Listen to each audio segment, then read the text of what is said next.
Well, right now, some major military moves in the Persian Gulf, with the Pentagon reportedly building a missile radar station at a so-called secret site in Qatar. Fox News has yet to confirm that, but we have confirmed the Navy will conduct some massive mine-sweeping exercises in the region in just a few short months from now.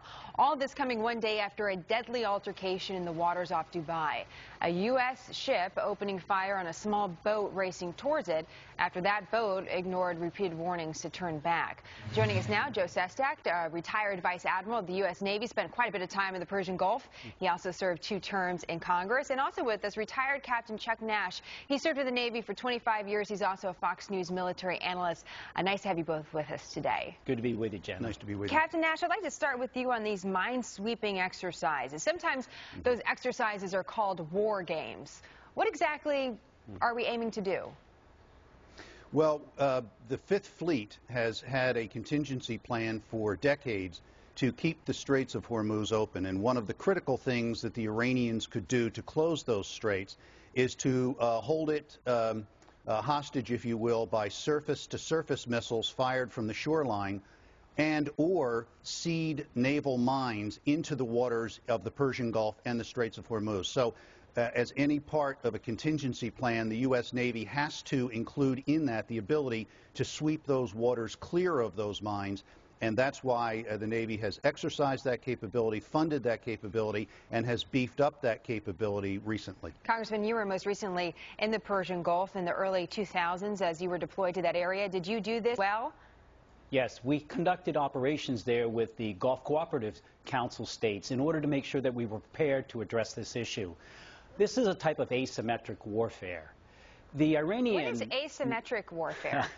It means that they buy very cheap stuff that can do great damage and take us a lot of time, if we don't want that damage to be done, to clear them. So they have over 2,000 pretty sophisticated but relatively inexpensive mines to put into transit lanes that are only a couple miles wide there in the Straits of Hormuz. It would take us months in order to clear them.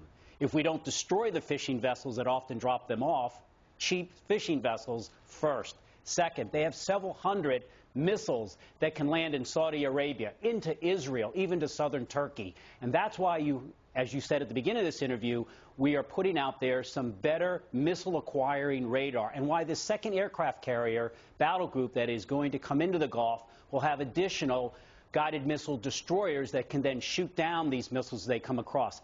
But it is basically a missile against a missile. That's pretty tough. So you can procure cheaper stuff that is hard to defend against. Can we do it? You bet. But what will it take? Long in time, heavy in assets. This is a very difficult environment. Let me ask Captain Nash about this, because obviously, according to the Congressman's description of this, Captain Nash, we're taking the Iranians pretty seriously. I mean, there's a real serious concern about them putting mines in the Strait of Hormuz. Do you think they are taking us as seriously?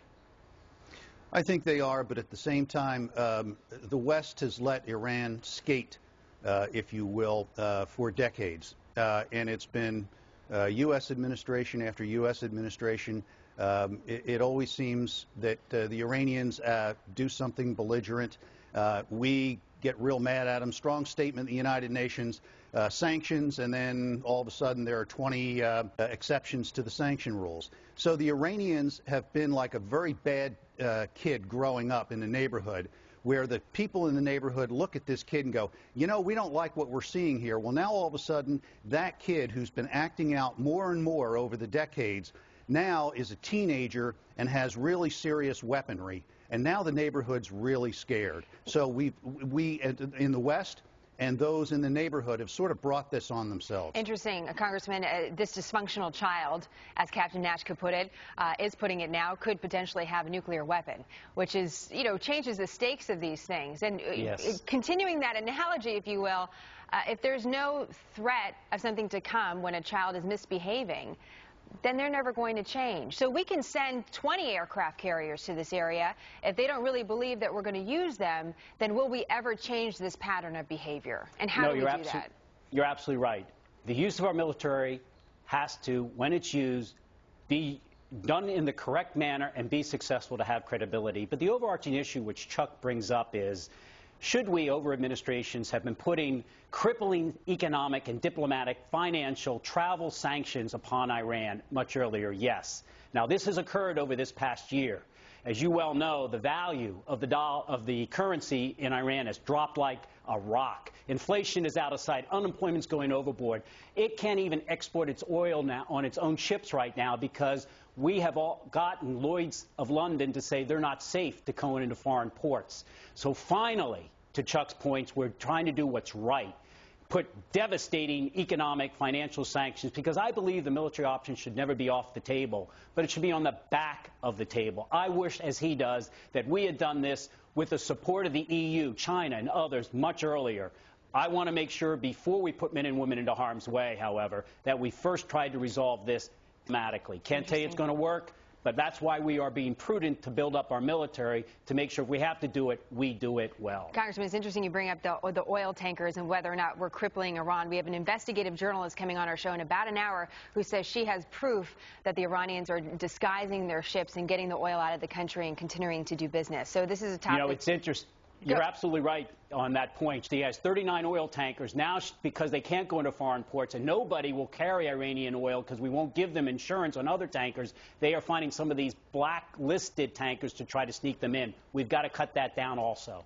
We'll see what we can do at this point and continue to talk more about it, hopefully here, and maybe talk less about it on the national stage. Congressman Sestak, thank you so much. Captain Nash, nice to have you as well. Thanks, Jenna. Thank you.